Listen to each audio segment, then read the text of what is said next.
Hello and welcome to Bbygirltalk.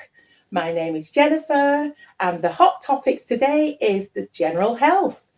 I'd like to introduce you to my special guest who I'm super excited about, Dr. Helen Wall. Hello, good morning. Good morning.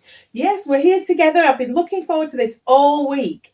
Dr. Helen Wall is a GP partner in Bolton, aren't you? I am, yes. And you also appear on BBC Breakfast. On the red sofa, yeah. That's right, giving the nation their health, topics on health. Yeah, so how's it been going with health and the nation? How are we all doing, do you think? Yeah, I mean, there's always new things, isn't there, in the pipeline with health. It's, just keeping on top of it is a challenge. Yeah. Oh, it is. I think the thing that's really sort of been hitting the headlines recently is menopause, isn't it? So, the menopause. Just done some extra training in that. Yes. Started running my own menopause clinic once a week. Wow. Once a month, sorry. Yes. Because there's just so many women that can't get the help that they need. And it's awful. Yeah. It's been taboo for such a long time. Yeah. My mother didn't even talk about it. I wasn't prepared. None of us was. I think there's lots of people now in the limelight coming up, with podcasts and social media and so on, really sort of raising the profile of it, which is great. Yeah. But there's a lot of GPs who haven't had that training in order to deal with it. And that's not, I know a lot of people get angry about that and say the GP didn't know and they couldn't help them. But actually we're generalists, and menopause is so much more than just HRT. It's such a big topic, quite a specialised topic as well. And I think all GPs have obviously an awareness of it and they have a basic understanding of it. But to get the really sort of individualised specialist care that you need in the menopause and that women deserve, does take some extra sort of training really, and we can't expect all GPs to do that because we're generalists, there's so many other things we could be training on as well, so it's hard. It is very hard because it's something that you don't expect, first of all you're in your 20s enjoying life and 30s and then all of a sudden, like I did, I hit 40 and I thought I was going to have a great time. Well, you're told life begins at 40, aren't you? And then it doesn't always feel like that. It doesn't, it sort of disintegrated. I just started sweating profusely every day till I dehydrate. Shaking, all my makeup would be off, and I was from a beauty background, so that wasn't good. I couldn't be sort of teaching to my clients, and I'm stood there shaking through sweating. Yeah, and I see women and they come in and they, they'll have the symptoms. I've got brain fog, I've got aches and pains, I've got hot sweats, night sweats. But the one thing that I would say 90% of the women say to me, there's this one sentence that they say, and I'm almost waiting for it, is, I just don't feel like myself. Yes. And that's such a key part of it. They just feel like they've lost themselves. Yeah. And of course, menopause happens at a time when there's lots of other reasons to lose yourself as well. Your children are getting older. It often coincides with teenage tantrums all of those dramas. Oh, gosh. Your relationship may have changed because you've been together a while, or your kids are leaving home. You've got work stresses. You're often higher up in your career, and things are getting more pressured and more stressful. Absolutely. You can't go out, it's hard to go out for a night out anymore because your hangovers are so bad, you sort of like, your whole persona and body is changing. And I think that coincides often with menopause and estrogen dropping. And women just feel like they're just no longer themselves. That's really sad to hear. It is. I felt like that. Sometimes I still feel like that because I'm still wearing a patch. I'm wearing the patch which is Everil Conti, I think it's called. So I've been wearing that for a few years now. But every now and again you feel off centre, you're not yourself.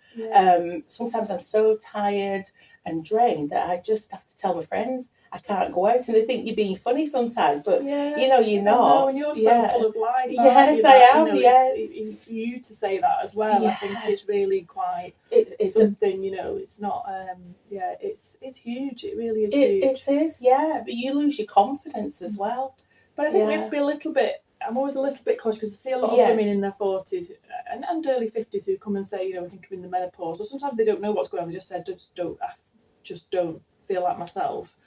I think we're just bordering on perhaps getting to that point where we might try and assume everything is menopause, and I think we have to be really careful about that as well, because there's lots of other health problems that can happen. That's very true. In those age groups. So I'm always sort of very cautious about saying, you know, oh yeah, God, this is menopause. Yes. You know, if you've got aching joints, it might not be menopause. You could have rheumatoid arthritis, you could have osteoarthritis, you could have some other joint condition. You know, if you've got, if you're irritable and you're anxious, it might not be menopause. It could be that you've got some, you know, something else going on, anxiety-wise. So, yeah, I think it's always difficult, isn't it, when we raise the profile of something, not to completely hang everything on that. That's got to very have true. A measured approach to it. Absolutely.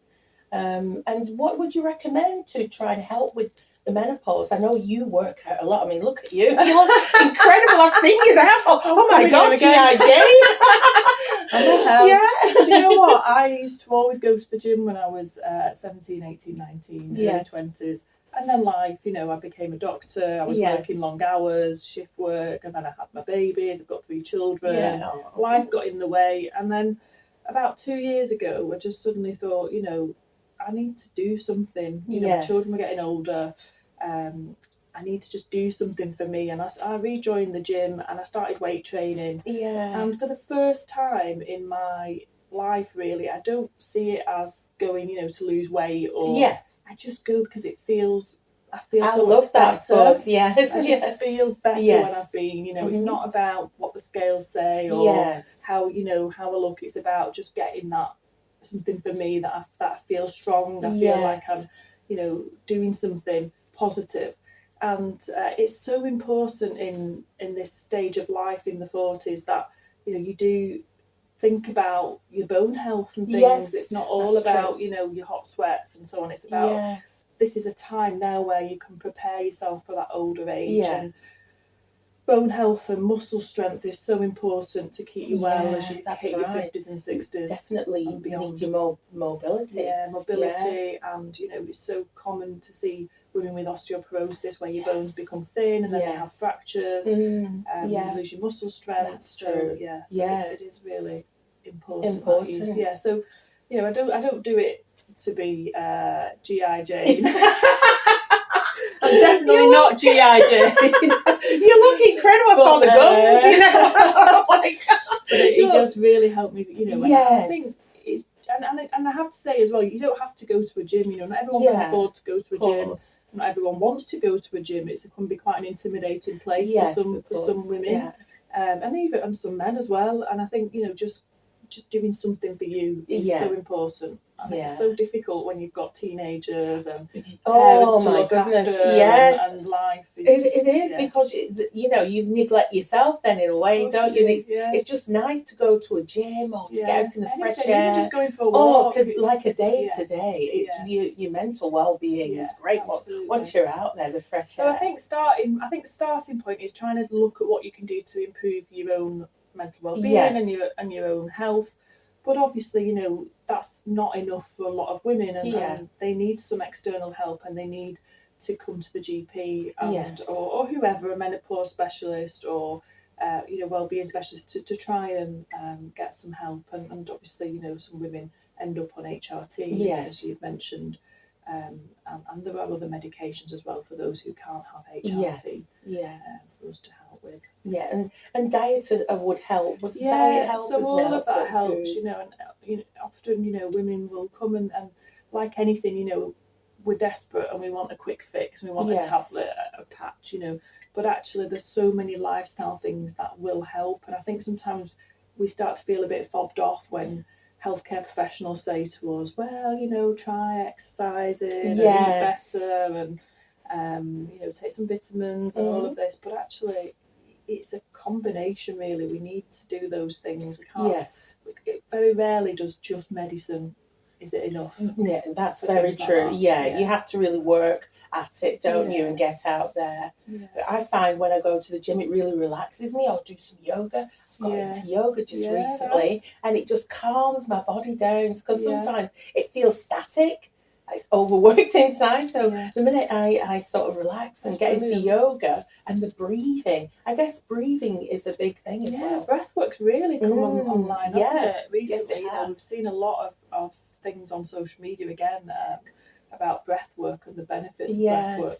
Yeah. It's something I'm really interested in, but just haven't got to grips with yet. But I think, there's a lot of people out there who are, and there's definitely something in it. There's some science behind it. There is, because you just feel, because I, have been suffering from high blood pressure, so I've managed to bring that down, good. Which is great. So with walking and exercising at the gym and doing like the breath work and the breathing and just relaxing. Yeah. Do you know what you've just reminded me, we don't, I think, talk enough about or really put enough emphasis on the thing about stress on health. I think we always think, if you're stressed, your mental health deteriorates, but actually there's so much evidence that stress and the impact that has on your physical health, your heart, your circulation, everything, can be impacted by stress. Because when you're stressed, you're what we call catecholamines, so your chemicals in your body, your hormone chemical messengers, they all elevate, and that puts extra strain on everything. It dampens your immune system. I think we probably don't give stress enough credit for the damage that it can do to our bodies, not just our mental health. Gosh, that's why I thought I'd get more into like the breath work and yoga, because stress is all around today. Well, I don't remember, as young children you don't have the stress, but as growing up now, I think in these times, in the 90s, I don't think we had as much stress as we do now. But we didn't have as much, and nothing was as tangible, was it? We didn't have our phones on us constantly. I didn't have phones. My teenagers, I've got 16, 13 year old and an 8-year-old. Wow, you look fantastic. They can't believe that I never used to have a mobile phone. It's like, well, what did you do? What did you actually do? So what do you mean, what did I do? We talked to each other. We had dinner together. I went and knocked on people's doors for my friends. I played out. I wasn't constantly on social media, Facebook and Instagram, Snapchat. No. I think all of that adds a layer of stress. Even me now, now I have got a phone. I'm constantly, like, even now when I pulled up outside in the car, I was on my emails, I was replying to emails, I was replying to messages. I'm stood in the queue in the supermarket and I'm replying to emails. We never get that brain downtime that we used to have. It's not there anymore. And there is studies to show that, in order to have real relaxation, real thought, natural thought, we need to not be stimulating our brains. Even scrolling through your phone is not giving your brain that time to rest and recoup and recover. And I think we're really bad at. And how many times do we just sit there and not doing anything? We've not got the TV on. We've not got the radio. The phone on. There's always something in the background. Which is why I like just going out for a walk. Just leaving your phone, just going on your own. Oh, I love that. Just listen, listen to the birds, feel the wind on your face. Just reconnect with all those senses. Really, definitely. It's so powerful. Yeah, it is. That's very true, and that's something that we all need to do. Put the phone away.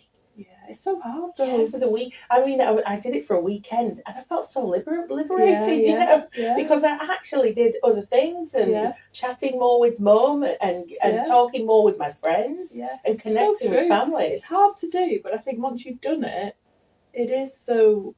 it is so rewarding. Yes, it is. I rarely do. I mean, I'm really bad at home because I do that many different bits of work and somebody's always trying to get hold of me and there's always an email I need to reply to, etc. And I've got teenagers who are always attached to technology as well. So, getting a technology-free zone is hard. But I've just been to Turkey, and when we landed on the plane, the first thing, everybody did was turn the phones on, turn the airplane mode can't wait. I was like, what have I missed? 4 hours. And it came up that, the carrier, the phone carrier status you had to, it was sort of a charge. None of us had really clocked that in Turkey. You can't just use, there's a big charge on your phone each day unless you have an eSIM because it's, Great. Wow.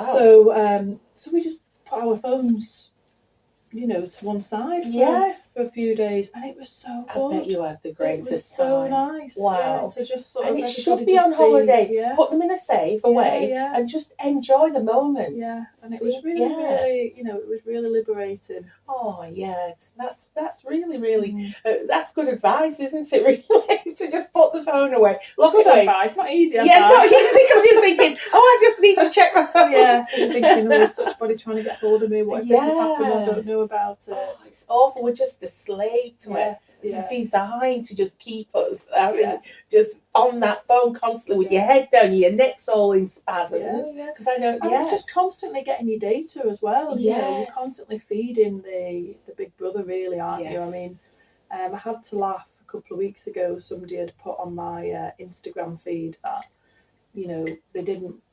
they didn't want to ever come for a health check to the GP because they didn't want us to have data on them that the council would then get and other authority bodies would have access to, which of course they don't have access to. Your medical records are private, confidential.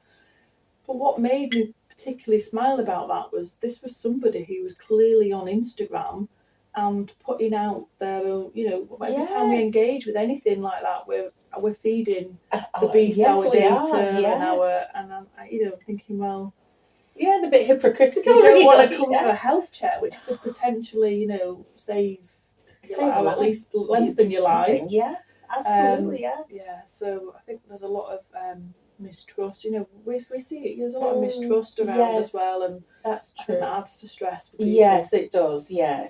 They don't know what's coming next, really, do they? Because some people who are not on social media is like, no, don't put my pictures up there, don't do this, don't. At times it does really help because you can get a lot of information, but other times it's like, the stress factor. But there's a lot of society. GP has changed a lot in the time I've been doing it. The way people view GPs and general practice. Oh, right, okay. It's changed. I think the trust has gone. Oh, a lot. And why do you think that is, Helen? I think COVID did a lot of damage. I think we were told to not, to limit face-to-face. We followed the advice we were given. Actually, I hold my hands up. Some practices went too far. They didn't let patients into the building, so we weren't that kind of practice. We did see people face-to-face. We did let people in to drop samples off, etc. But I think it did a lot of damage. The whole, GPs, what was deemed closing the doors, which didn't happen in the practice I run, and I worked 15 hours a week in a COVID clinic as well through COVID, so I was definitely seeing patients. But I think that, and I think there's the whole sort of mistrust of the government. There's a lot of there's a lot of anger, isn't there? People are angry. They're very angry. I've noticed that. It's dangerously angry. And I've been in my general practice now 15 years. I've been a partner there since 2012 and senior partner for a couple of years, and I've never ever seen the level of abuse and anger towards not just reception staff, who've always generally had a level of anger towards them because they're the front line. But also to clinicians, nurses, doctors. It's really sad. It's sad, that is. Yeah. Oh no. And it's understandable to a degree because people come in and they're scared and they're tired and they're angry and they're ill, they're worried. But it's hard. It's hard. Yeah, the job's hard enough when you're busy without being abused as well. Yeah. Yeah, it's hard. Yeah, so people stop abusing. Okay. Well, that was a great discussion. I do think so. And thank you. I really am grateful for you coming on my show today. You're absolutely gorgeous. Well, you'll be coming back on again. You're not getting on that easily. I feel like people haven't seen enough of your amazing background. It's fantastic. Oh, thank you very much. Thank you. A friend of mine, we put our heads together to get the design of Bbygirltalk, because I'm always saying baby girl, hey baby girl, how you doing, baby girl? So my friend Becky, she said, oh, well, why don't you have the logo is Baby Girl Talk, because you'll be talking. I said, that's genius. And then we said, we need a logo. She said, and I said, well, I want my face, obviously, because this is the way I sort of present myself. She said, right, let's do this. So she got on the computer, because she's very computer savvy, and she tweaked and got back to me. I said, oh, that looks good, but it's got a white face. I need a black face. I said, I'll get some. Slide over the side. Yes. She said, oh, sorry, Jess. She made me laugh so much. It's very good. Oh, Excellent. yeah, she did a great job. Yeah. And then, hence, here we are. Baby Girl Talk. Yeah, yes. Fantastic. So, Brilliant. so thank you very much You're for being welcome. on my show today. Thank you. And I wish you a great day, and thank you. Thank you. Take all your advice. Well, thank you very much for watching today. Waiting audience, have a great day. Be good to each other. Kiss your loved ones before you leave. And don't go to bed angry.